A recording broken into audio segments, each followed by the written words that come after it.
Recuerden, hermanos, que estamos estudiando, hermanos, 10 principios concernientes al Evangelio. ¿Cuántos principios? 10 principios. Apenas hemos visto 2 principios, hermanos, concernientes al tema prediquemos el Evangelio. Y queremos, hermanos, recordar el primer principio que estuvimos estudiando, hermanos, en la última reunión dominical que enseñamos este tema. El primer principio es que los pastores necesitan seguir predicando, y los creyentes, ¿qué necesitan? Seguir, ¿qué? Escuchando el Evangelio. ¿Cuál es el primer principio, hermano Dula? Me da un poquito de brillo. El primer principio es: los pastores necesitan seguir predicando, y los creyentes necesitan seguir, ¿qué? Escuchando. Bien. El segundo principio que estuvimos estudiando el domingo pasado es que el Evangelio, por naturaleza, son las buenas nuevas ¿de quién? De Dios al hombre. El Evangelio, por naturaleza, son las buenas nuevas de Dios al hombre. Y eso lo estuvimos viendo, hermanos, en 1 Corintios 15. Y queremos, hermanos, ahora ampliar este tema, recordando que la palabra evangelio viene de una palabra griega que se pronuncia evangelión, y literalmente quiere decir buen mensaje o buenas nuevas. Y sabemos por la Escritura que Pablo utilizó este término evangelión para referirse al Evangelio de la gracia de Dios, al Evangelio de Dios, al Evangelio de su Hijo, al Evangelio de Cristo, al Evangelio de la paz y al Evangelio de tu salvación. Pero quiero leer con ustedes Hechos capítulo 20, versículo 24. Y vamos a ir con esta lectura para que veamos cómo Pablo utilizó esta palabra para referirse al Evangelio de la gracia de Dios. Hechos 20, 24, dice la palabra del Señor: pero de ninguna cosa hago caso, ni estimo preciosa mi vida para mí mismo, con tal que acabe mi carrera con gozo y el ministerio que recibí del Señor Jesús, para dar testimonio del Evangelio. ¿Cómo dice ahí? Del Evangelio de la gracia de Dios. Esta palabra evangelio, evangelión, que Pablo utilizó, lo utilizó para referirse específicamente, en este primer punto, al Evangelio de la gracia de Dios. Oramos. Señor, queremos pedir tu dirección y entendimiento para que podamos comprender estas verdades maravillosas del Evangelio de tu gracia. Oro para que me des, Padre, las fuerzas, la dirección, la elocuencia necesaria y la oportunidad de explicar tu palabra correctamente, no de acuerdo a lo que yo creo o pienso, sino a lo que tú estableces en tu palabra. Te doy gracias, Señor, por esta bendición de estar aquí para recibir tu palabra. Gracias por los que están presentes, y los que no vinieron, Señor, puedas tú cuidarlos y bendecirlos ahí donde se encuentren. Gracias, Señor, en el nombre de Jesús. Amén y amén. Como ya sabemos que Pablo utilizó la palabra evangelión del griego, y evangelión significa buenas nuevas, Pablo en Hechos 20:24 habló sobre el Evangelio de la gracia. Ahora, yo quiero decirle que todos esos nombres que usted mira en la presentación del PowerPoint no significa que sean diferentes evangelios, es un solo evangelio. Pero Pablo lo llamó de diferentes maneras, refiriéndose al mismo evangelio. ¿Por qué lo llamó Pablo el Evangelio de la gracia? Porque el verdadero evangelio que cada creyente, que cada pastor, que cada evangelista, que cada persona que entiende el llamado de Dios a predicar la buena nueva, cada persona que predica debe de saber que el evangelio que Dios quiere que anunciemos es el evangelio de la gracia de Dios. ¿Y por qué de la gracia de Dios? Porque como bien saben ustedes, la palabra gracia significa favor inmerecido. Un evangelio que contenga, hermanos, la obra del hombre para ganarse el favor de Dios, ese no es el evangelio de la Biblia. Pablo nos decía en Hechos 20:24 que él no tenía ninguna cosa de este mundo como preciada, ni aún su propia vida, con tal de que él acabara la carrera y con gozo y el ministerio que recibió del Señor para poder predicar el verdadero evangelio. Y ese es el evangelio de la gracia, el evangelio del favor de Dios al hombre pecador que no merece ni puede ganar salvación. Hermanos, estamos viviendo un mundo donde la mayoría de iglesias, predicadores, pastores, están predicando un evangelio por obra. Las obras no son el medio para ser salvo. Las obras son cosas que un creyente ya salvo puede hacer porque está agradecido con Dios. Y es la manera como el creyente puede mostrar su amor y puede reflejar la gracia de Dios a través de las buenas obras. Pero las obras nunca van a tener el poder, el peso, ni la vía para poder salvar a una persona. Efesios 2:8 nos dice que no es por obra, que es por gracia que somos salvos, por medio de la fe. Versículo 9 dice, no por obra, para que nadie se gloríe. Por eso Pablo decía, yo quiero terminar mi carrera, y mi ministerio, y quiero acabarlo con gozo, sabiendo que he predicado el evangelio de la gracia. Una de las cosas que yo como predicador, como maestro de la palabra, como pastor de esta iglesia, y una de mis oraciones más fervientes a Dios, es que el día que yo tenga que acabar mi carrera, el día que yo tenga que partir de este mundo, pueda acabar mi vida con gozo, sabiendo que he predicado la verdad del evangelio. Pero no cualquier evangelio, sino el evangelio que habla de Cristo, de su obra, de su sacrificio, el cual es suficiente para salvar al hombre pecador. ¿Cuántos alaban el nombre del Señor? Dios quiera, mis amados hermanos, que usted y yo podamos terminar nuestra carrera un día y con gozo, sabiendo que hemos predicado un evangelio puro, un evangelio bíblico, un evangelio cierto. Porque yo le voy a decir algo, hermano, usted va a llevar un gran peso sobre sus espaldas si está enseñando un mal evangelio a las personas, y por ese mal evangelio que usted le enseñe, muchos sean llevados al infierno. Imagínense mucha gente yendo al infierno por no darle un evangelio bíblico. Imagínense la responsabilidad que tenemos nosotros. Imagínense cuántas iglesias están llenas de personas escuchando evangelios que no son bíblicos. ¿Qué cargo de conciencia vamos a tener nosotros, hermanos, si no predicamos la verdad del evangelio? No podemos jugar con la eternidad de las personas. Somos responsables de predicar el evangelio de la gracia y predicarlo claramente, pero sobre todo bíblicamente. Yo no creo que usted quiera echarse unas cuantas vidas, ¿verdad?, con ustedes por predicar un mal evangelio, ¿verdad? Somos responsables, hermano. Por eso Pablo decía, yo quiero acabar la vida mía, yo quiero terminarla con gozo. Y no hay mayor gozo saber que todos los días de su vida usted predicó la verdad del evangelio.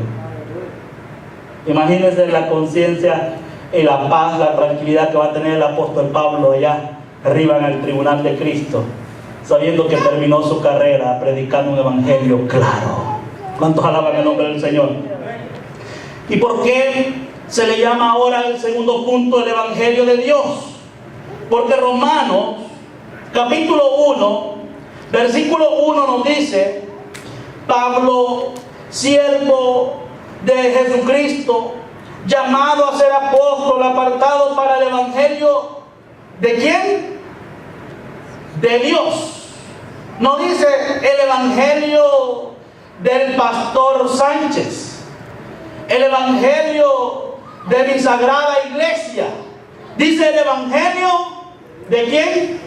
De Dios. En el primer punto aprendimos que es el evangelio de la gracia, porque es el favor de Dios. Por eso se le llama el evangelio de la gracia. Pero el segundo punto se le llama el evangelio de Dios, porque el verdadero evangelio tiene una característica, y es la dirección del mensaje.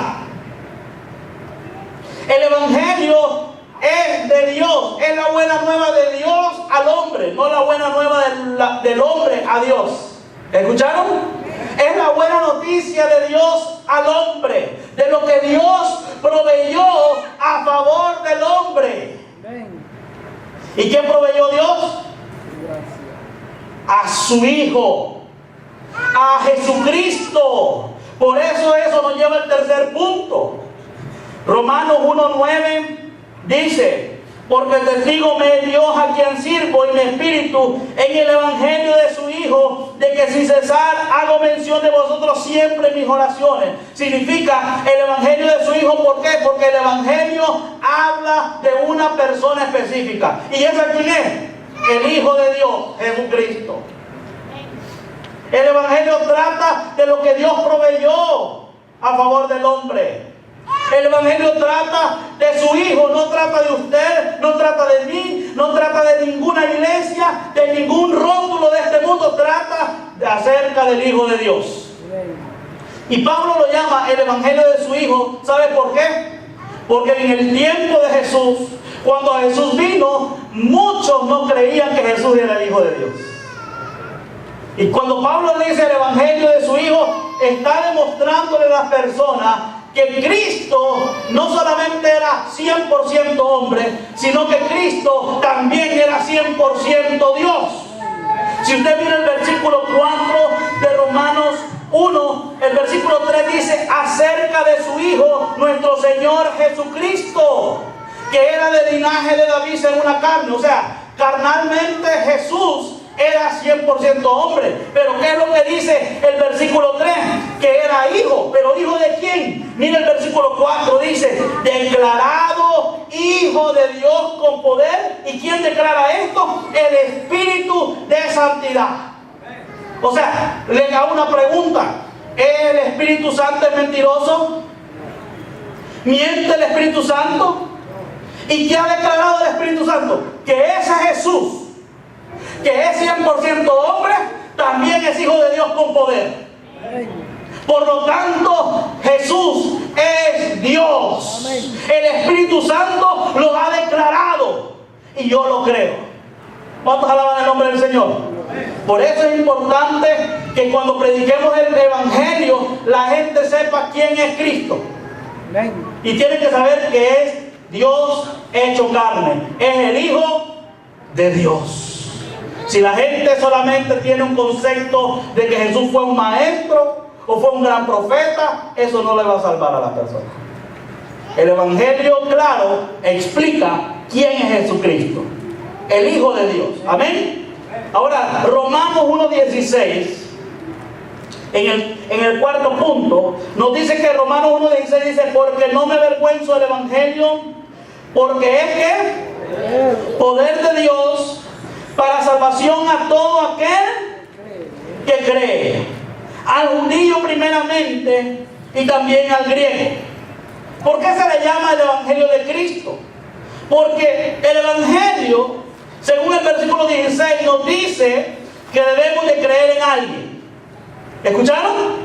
Que debemos de poner nuestra fe solamente en alguien. Se le llama el evangelio de Cristo para enfatizar el objeto de nuestra salvación, el objeto donde nosotros depositamos nuestra fe.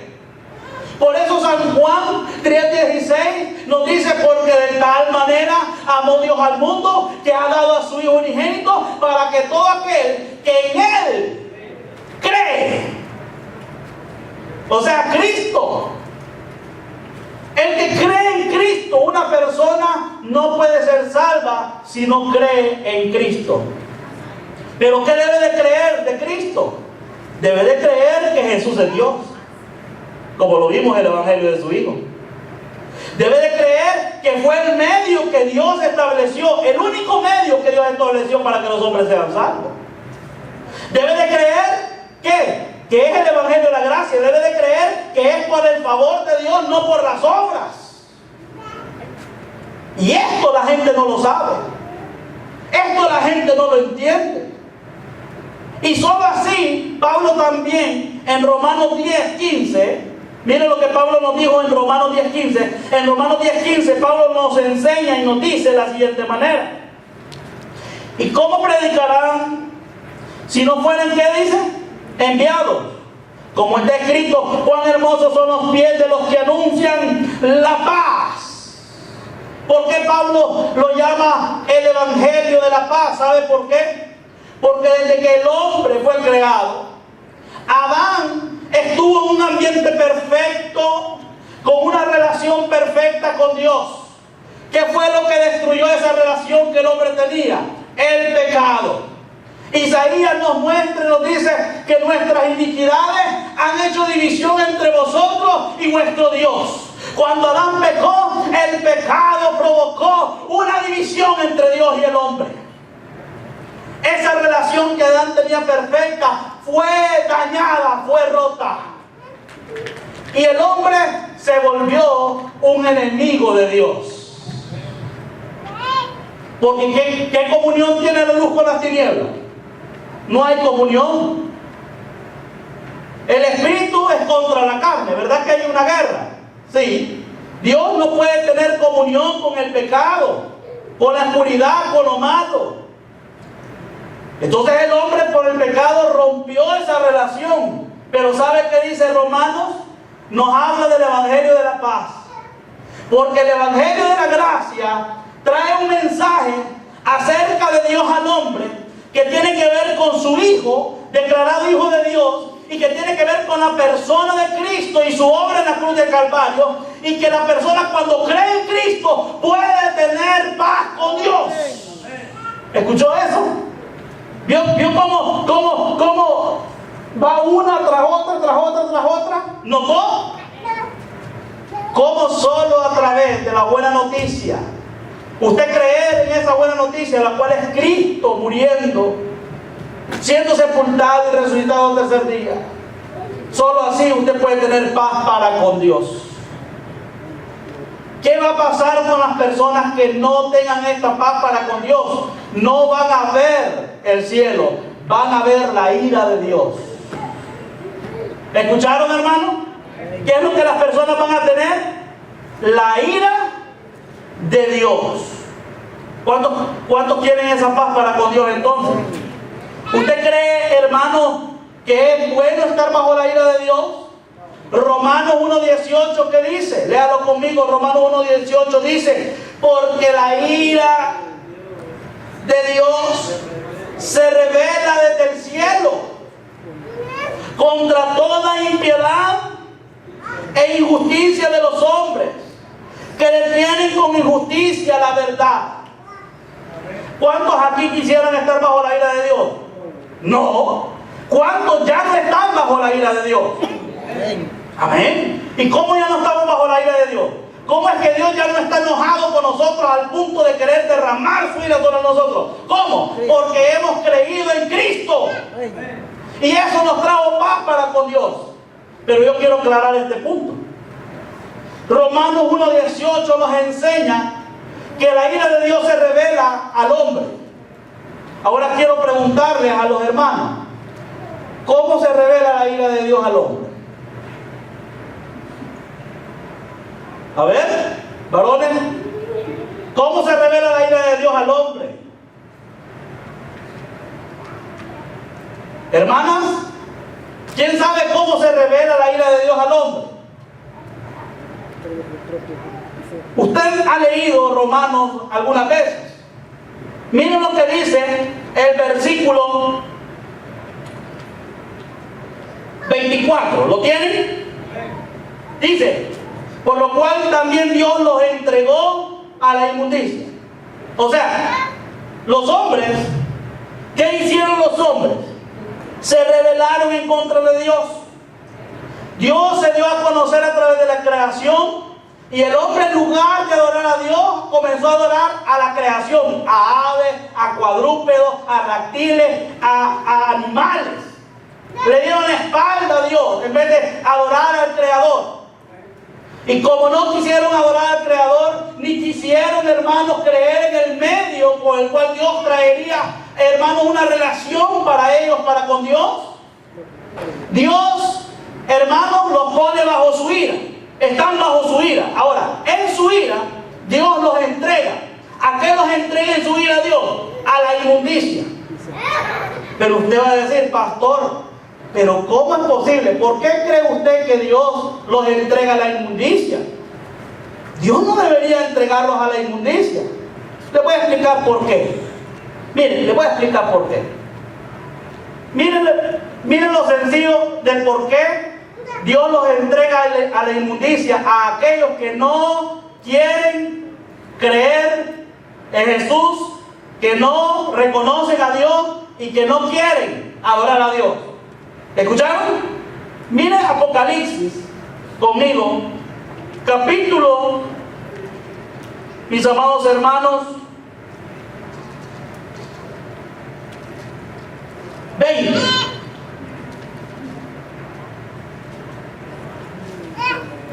Mire este juicio que aparece en Apocalipsis 20. ¿Lo tienen, hermano? Mire, versículo 11. Y vi un gran trono blanco, y al que estaba sentado en él, delante del cual huyeron la tierra y el cielo, pero ningún lugar se encontró para ellos. Versículo 22. ¿Y quiénes estaban delante del trono? Y vi los muertos, grandes y pequeños. ¿Y cómo estaban? De pie ante Dios, en un juicio, ¿verdad? Mire, yo no sé si usted ha estado en una corte. En una corte el acusado no puede estar sentado, hermano. Cuando el juez va a dar un veredicto, ¿cómo tiene que estar el acusado? De pie, a recibir el veredicto del juez. Estos estaban de pie, eran grandes y pequeños, y fueron abiertos, ¿qué? Los libros fueron abiertos. Y el libro fue abierto, hablando de un libro específico, el cual es el libro de la vida. ¿Y qué pasó ahí? ¿Qué estaba escrito en esos libros? Dice, y fueron juzgados los muertos por las cosas que estaban escritas en los libros, según sus obras. O sea, que el incrédulo va a ser juzgado por sus obras. ¿Escucharon? Por lo malo que haga. O sea que, miren, a veces nosotros decimos, Señor, esta gente tan mala en el mundo, ¿por qué no te la llevas ya? Mira, Señor, cortalo, mira qué barbaridad, que no te canses de ver cuántas cosas hacen malas. Bueno, el que está bajo la ira de Dios, ¿sabe qué va a hacer Dios? Se lo va a permitir. Adelante. Dios los entrega, dice Romano. ¿A qué los entregó Romano? ¿A qué? ¿A pasiones qué? Bueno, los entregó a la inmundicia, deshonrando sus propios cuerpos. O sea que, hermano, ¿cómo una persona deshonra sus propios cuerpos? A través de pecados sexuales, a través de pecados como el homosexualismo, el lesbianismo, hermano, fornicación, adulterio. Como no quieren tener una relación con Dios, como no quieren creer en Cristo, ¿qué va a hacer Dios? Vaya, llénense de inmundicia. Y cada mala obra que hagan, ¿qué va a hacer Dios? Apuntarla en el libro. Y cuando sean juzgados, Dios les va a dar su castigo de acorde a todas las cosas malas que hayan hecho en la inmundicia. ¿Aló? O sea, ¿qué idea les da eso? Mientras más hagan, mayor castigo. Eso es estar bajo la ira de Dios. ¿Escucharon? Estar bajo la ira de Dios. Bueno, como no me quisiste reconocer, como no quisiste tener paz conmigo a través de mi hijo, yo te voy a entregar a hacer lo que querrás, papito, y allá arriba te voy a sacar todas las cosas escritas y vas a recibir el pago de todito. Mayor va a ser tu castigo. Dios los entrega. No solo los entrega la inmundicia, ¿a qué otra cosa los entrega? Versículo 26. Por esto, de Romanos 1:26, por esto Dios los entregó a pasiones vergonzosas, pues aún sus mujeres cambiaron el uso natural por el que es el contra naturaleza. Lesbianismo va. Ok. ¿Qué más? Versículo 27. De igual modo también los hombres, dejando el uso natural de la mujer, se encendieron en lascivia unos con otros, cometiendo hechos vergonzosos. O sea que el homosexualismo y el lesbianismo también para Dios son hechos ¿qué? Vergonzosos. Y son parte de la ira de Dios. O sea que, ¿qué es lo que más vemos en nuestro mundo, en nuestros países hoy en día? Homosexualismo, lesbianismo. ¿Y eso qué es? ¿Que la sociedad está avanzando? ¿O que el hombre se está volviendo más inteligente? No, eso representa que el mundo está bajo la ira de Dios. Si el mundo se está llenando de todos estos pecados de inmundicia que afectan su cuerpo, es porque eso es evidencia que Dios los ha entregado. Y un día van a ser juzgados. Pero ¿cómo podemos ser libres de la ira de Dios? ¿Cómo podemos llegar a tener paz para con Dios? A través del Evangelio de la paz. Y el Evangelio de la paz, ¿de quién habla? De Cristo. Por eso Romanos 10:15 nos estaba diciendo, Romanos 10:15, que es hermoso los pies de los que anuncian la paz. Hermanos, tenemos que ir hacia el mundo a anunciar el Evangelio que trae paz al hombre para con Dios. No hay paz verdadera si no es a través de la buena noticia de la gracia de Dios. ¿Escucharon? Por eso Pablo le llama el Evangelio de la paz. Mientras el hombre no sea salvo, el hombre está enemigo de Dios y por lo tanto un candidato para que Dios deposite su ira sobre él y lo haga pagar en el eterno castigo, en el infierno, por cada obra que haga. Ahora, lo interesante del caso es que para que vean lo grave de que esto Dios los entrega, es que miren versículo 28 de Romanos 1. Y como ellos no aprobaron tener en cuenta a Dios, Dios los entregó. ¿Ahora qué los entregó? A una mente reprobada. O sea que ya la forma de pensar del hombre, el hombre que está bajo la ira de Dios, ya su manera de pensar es una forma errada. Miren lo que están haciendo los gobiernos, haciendo leyes para que las personas del mismo sexo se casen. ¿Y cómo se llama eso? Mente reprobada. Leyes para que aprueben el aborto. ¿Cómo se llama eso? Mentes reprobadas. ¿Y qué representa eso? La ira de Dios. O sea, Dios los entregó y ellos van a hacer todas estas cosas y un día van a ser juzgados por todas esas cosas. Pero ¿cuántas cosas malas hace el mundo? Hace la persona que está bajo la ira de Dios. Miren cuántas cosas hace. Miren, versículo 29. Están atestados. ¿Sabe qué significa esa palabra atestado? Significa así, miren, apestosos. O sea, ya hicieron, como Dios los entregó, ¿verdad? Ya hicieron toda clase de cosas, hermano. Están apestosos de toda injusticia. ¿Qué cosas? Miren, fornicación, perversidad, avaricia, maldad, llenos de envidia, homicidios, contiendas, engaños, malignidades, murmuradores, detractores, aborrecedores, injuriosos, soberbios, altivos, inventores de males, desobedientes a los padres, desleales, sin afecto natural, implacables, sin misericordia, quienes, habiendo entendido el juicio de Dios, que los que practican tales cosas son dignos de muerte. Y la palabra muerte significa separación. Van a estar separados en el lago de fuego por la eternidad. Y van a ser castigados según sus obras. Y si están apestosos de obras, mayor va a ser el castigo. ¡Wow! Pero ¿cuál es el evangelio nuevamente? ¿Que trae paz para con Dios?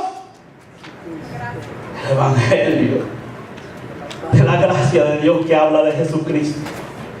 ¿Cuántos dicen amén?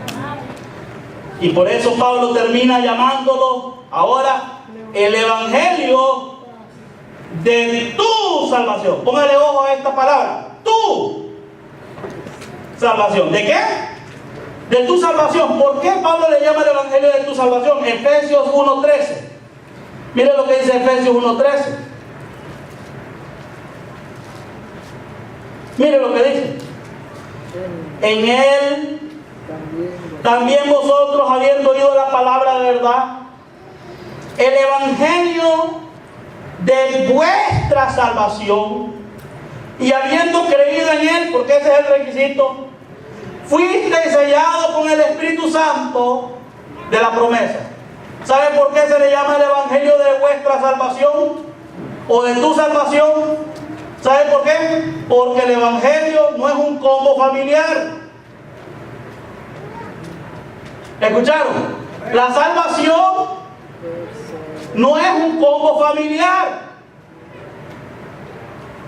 Miren lo que la gente agarra, aquel versículo que dice en Hechos 16:31. Cree en el Señor Jesucristo y serás salvo tú y tu casa. Y viene un bárbaro y me dice, seguro que no lee la Biblia, y me dice, pues como yo he creído, automáticamente todos los de mi casa van a ser salvos. Dije yo, este pidió un combo en Wendy, dije yo. Este cree que porque él creyó, ya hasta el chucho de la casa va a ser salvo, hermano. Se ha equivocado, hermano. La salvación no es un combo familiar, es tu salvación, vuestra, si hemos creído cada uno de nosotros. ¿Y por qué es vuestra? Porque nadie te la puede quitar una vez que es tuya. ¿Escucharon, hermano, lo que estoy diciendo? Es vuestra, no mía, es suya, suya. Es una salvación personal. ¿Y cómo lo incluimos en un Efesios? ¿Cómo? Dice, habiendo creído en la persona de Cristo. Gloria a Dios.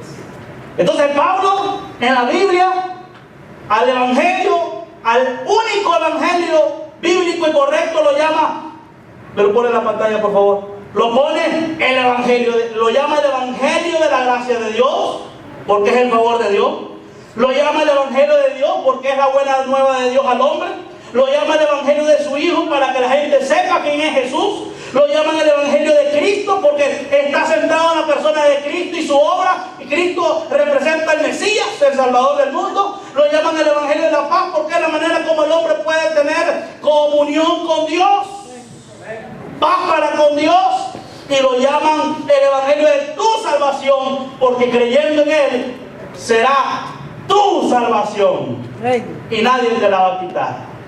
Será vuestra salvación y nadie te la puede quitar. Entonces la pregunta es, ¿son diferentes evangelios? No, son diferentes maneras de llamarlo para dar un enfoque de lo que Pablo quiere dar a entender, pero es el evangelio, es un solo evangelio, como dice Pablo a los Gálatas, no que haya otro evangelio, solo hay uno, pero debemos de entender esto del evangelio. ¿Cuántos alaban el nombre del Señor?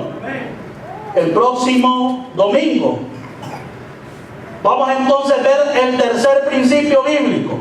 El tercer principio va a ser, léalo conmigo al contar 3, el punto 3. 1, 2, 3. El evangelio es el mensaje que los creyentes deben proclamar a los perdidos. ¿Cuántos quieren estudiar el tercer principio de prediquemos el evangelio? Venga el otro domingo a la misma hora, por el mismo canal, con el mismo locutor, si Dios le da vida, ¿verdad? Y le esperamos acá. Vamos a orar. Padre, te damos gracias por tu palabra, por la oportunidad que nos has dado esta tarde de estudiar la Escritura y poder entender estas verdades básicas, fundamentales e indispensables para cada creyente y para cada persona que no es creyente y que ha visto este video, Señor, esta enseñanza a través de los diferentes medios, que puedan ellos, los que han escuchado y visto, Señor, puedan ellos ser edificados con esta verdad, entender que solo hay un nombre en quien podemos ser salvos, que solo hay una manera en quien podemos ser salvos. Padre, como dice la Escritura, que hay un camino, hay una verdad y hay una vida, y que nadie va al Padre si no es por Jesucristo. Gracias porque este evangelio está siendo predicado en esta congregación y más allá de esta congregación. Ayuda a cada persona para un correcto entendimiento, y no solo entenderlo, sino también creerlo, y eso es lo que vamos a estar hablando el próximo domingo. Gracias, Señor, por todo y por todos. En el nombre de tu Hijo amado. Amén y amén.